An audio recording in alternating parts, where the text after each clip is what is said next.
Top news కి స్వాగతం. నేను కర్నూలుకు చెందిన కోవన్ వ్యాపారి వలికి జనసేన ఎమ్మెల్సీ నాగబాబు 25,000 రూపాయల ఆర్థిక సాయం చేశారు. ఇవాళ వలితో కలిసి కోవన్ తిన్నారు. ఆయన తనకున్న వనరులతో వ్యాపారం చేస్తూ కుటుంబాన్ని పోషిస్తుంటే మత కోణం తీసుకురావడం అన్యాయమని నాగబాబు తెలిపారు. టీటీడీ లడ్డూలో జంతు కొవ్వు కలిసిందని చంద్రబాబు నాయుడు దుష్ప్రచారం చేశారని సిట్ నివేదికతో ఆయన దుర్భృతి బయటపడిందని వైసీపీ నేత బొత్స సత్యనారాయణ పేర్కొన్నారు.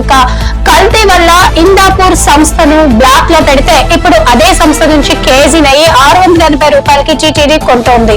ఆ సంస్థను అడ్డు పెట్టుకుని హెరిటేజ్ ఈ దోపిడీ ప్లాన్ చేసింది. ఇక ఏఐ సమ్మిట్ నుంచి బిల్ గేట్స్ ను కేంద్రం తప్పించగా ఆంధ్రప్రదేశ్ ఆహ్వానించడం ఏంటి అని ప్రశ్నించారు. పిల్లలకు స్కూళ్లలో చదువుతో పాటు physical fitness, martial arts, self defence, yoga నేర్పించాలని ఎమ్మెల్సీ నాగబాబు ప్రభుత్వాన్ని కోరారు. వీటిలో శిక్షణ ఇవ్వాలి. 4 గోడల మధ్య చదివి ప్రైవేట్ ఇన్స్టిట్యూషన్స్ పిల్లలు చాలా మంది స్ట్రెస్ కు గురవుతున్నారు. కొందరు ఆత్మహత్యలకు పాల్పడుతున్నారు. గేమ్స్ ఆడటం వల్ల కొంత ఒత్తిడి తగ్గుతోంది అని మండలితో వివరించారు. సభకు హాజరు కాని ఎమ్మెల్యేలను రీకాల్ చేయాల్సిన అవసరం ఉందని స్పీకర్ అయ్యన్న పాత్రుడు అభిప్రాయపడ్డారు. ఇక 8 దేశాల్లో ఈ విధానం ఉంది. కొందరు ఎమ్మెల్యేలు సభకు రాకుండా జీతాలు తీసుకుంటున్నారు. విధులకు రాకపోతే ఉద్యోగుల జీతాల్లో కోత వేస్తున్నాం. అలాగే వీరి శాలరీ ఎందుకు కట్ చేయకూడదు అని ప్రశ్నించారు. సభలో ఎమ్మెల్యేల కన్నా మాక్ అసెంబ్లీలో విద్యార్థులే బాగా మాట్లాడారని తెలిపారు. ఇక డిజిటల్ అటెండెన్స్ పనితీరు బాగుందన్నారు. వైఎస్ జగన్ అగ్రమాస్తుల కేసులో